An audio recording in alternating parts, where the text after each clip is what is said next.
जय जोहार, जय छत्तीसगढ़। दोस्तों, आज हम रायपुर के ऐसे क्षेत्र में आए हुए हैं जहां कल बुलडोज़र कार्रवाई निगम के द्वारा की गई है। ये कार्रवाई आप देख सकते हैं कि साइंस ग्राउंड मैदान से लगे हुए जो चौपाटी का क्षेत्र था वहां हुई है। यहाँ कल तक काफ़ी रौनक थी और कल के ही दिन यहाँ पे बुलडोज़र कार्रवाई के तहत 60 गुमटियों को, जो कहा जाए 60 इंस्टॉलों को जो खाने पीने से रिलेटेड थे, उनको हटा करके यहाँ से दूसरी जगह शिफ्ट किया गया है। तो ये जो शिफ्टिंग का कार्यक्रम है ये कल ही हो चुका था। आज हम आपको ये दिखाने के लिए लाए हुए हैं कि यहाँ पे किस तरीके से एक वीरानापन, एक सूनापन छाया हुआ है। ये इस एरिया में 60 गुमटियाँ थी, इन्हें उठा करके नगर निगम के द्वारा आमानाका के ओवरब्रिज के नीचे शिफ्ट किया गया है और बताया जा रहा है कि वहाँ भी संभावनाएं हैं कि ये चौपाटी का जो एरिया है वह पूरी तरीके से शिफ्ट नहीं होगा और कहीं दूसरी जगह शिफ्ट किया जाएगा। तो इसको ध्यान में रखते हुए अब आगे क्या योजना नगर निगम तैयार करती है अब देखना होगा। मगर तो आप मेरे साथ देख सकते हैं कि शुरुआत वहाँ से लेकर के हम अगर अंत तक देखें तो पूरे का पूरा एरिया पूरा सुनसान हो चुका है। एक समय था जब यहाँ पे लोगों का भीड़ भाड़ लगा रहता था। कॉलेज के स्टूडेंट्स और आसपास के लोग चौपाटी में कुछ ना कुछ खाने के लिए आए जाया करते थे। साथ ही साथ इस एरिया में काफ़ी कुछ बिक्री होने लगी थी इन चौपाटियों के माध्यम से।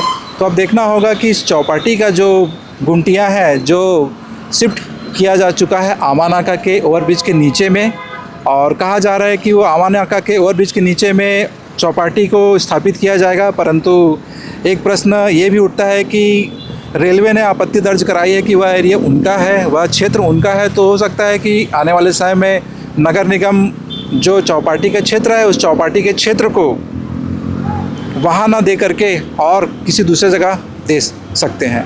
तो अब देखना होगा कि आने वाले समय में चौपाटी जो निकल के साइंस कॉलेज के चौपाटी एरिया से निकल करके अब कहाँ शिफ्ट होता है। तो लोगों से जानने की कोशिश करते हैं कि यहाँ पे जो चौपाटी थी उनके जाने से लोगों के अंदर में क्या प्रतिक्रिया है, वो क्या जानना चाहते हैं। कल यहाँ निगम के द्वारा बुलडोज़र कार्रवाई की गई है, जिसके चलते यहाँ जिनकी गुमटियाँ थी, जिनके छोटे छोटे शॉप थे, वो आज बेरोज़गार होकर के यहाँ बैठे हुए हैं। तो हम उनसे प्रतिक्रिया लेने के लिए आए हुए हैं कि वो क्या चाहते हैं सरकार से और आगे उनका अब भविष्य क्या है। तो बताइए भैया कि आप यहाँ कब अपना इंस्टॉल डाले थे और अपने रोज़गार के लिए क्या व्यवस्था करके रखे थे।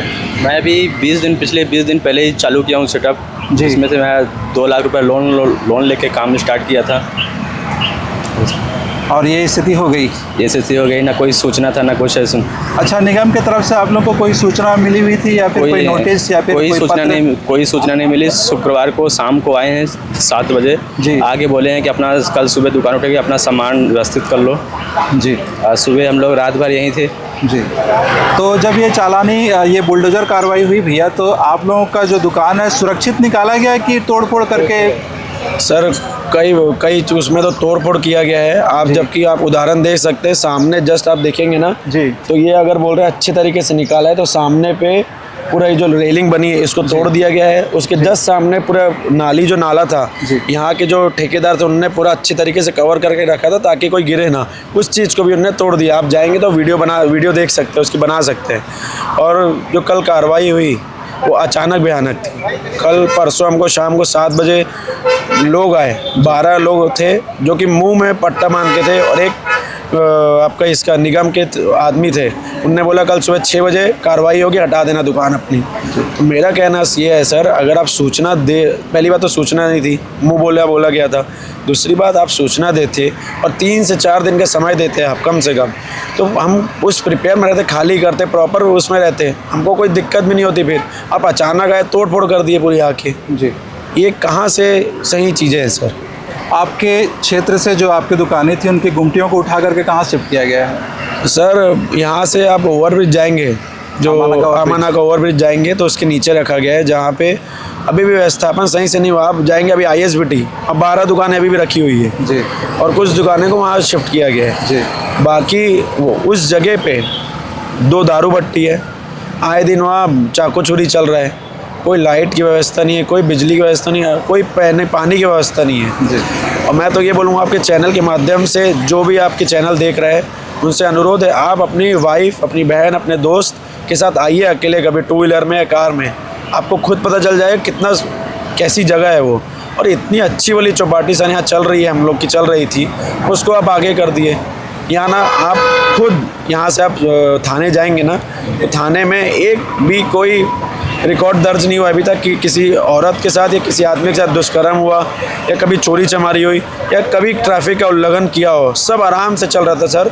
और यहाँ की जो सरस्वती थाने की पुलिस है उनने भी बहुत हमारा साथ दिया, उनको भी हम धन्यवाद करते हैं। उनकी वजह से और हमारी वजह से आज तक कोई भी यहाँ पे अपराध नहीं हुआ, परंतु अब हमें यहाँ से हटा दिया गया है और ऐसी जगह शिफ्ट किया गया था जो रेलवे की ज़मीन है।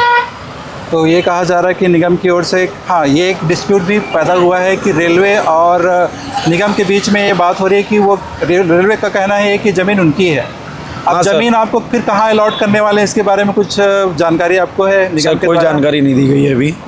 और हमने तो पहली बार में बीजेपी पे विश्वास किया, निगम पे विश्वास किया कि यहाँ से हमारी गुमटी आगे जाएगी। हम उस पर विश्वास में जब ऐसे ही आगे गए तो वहाँ पे जो कानूनी कार्रवाई चलती थी उसको भी रेलवे आके रोक दी। क्यों? क्योंकि रेलवे कहना है कि वो हमारी ज़मीन है। तो हम जाए कहाँ सर? ना यहाँ के बच्चे ना वहाँ के बच्चे, कुल मिला के वही कहना है कि न घर के न घाट के बच्चे हैं अब हम। जी।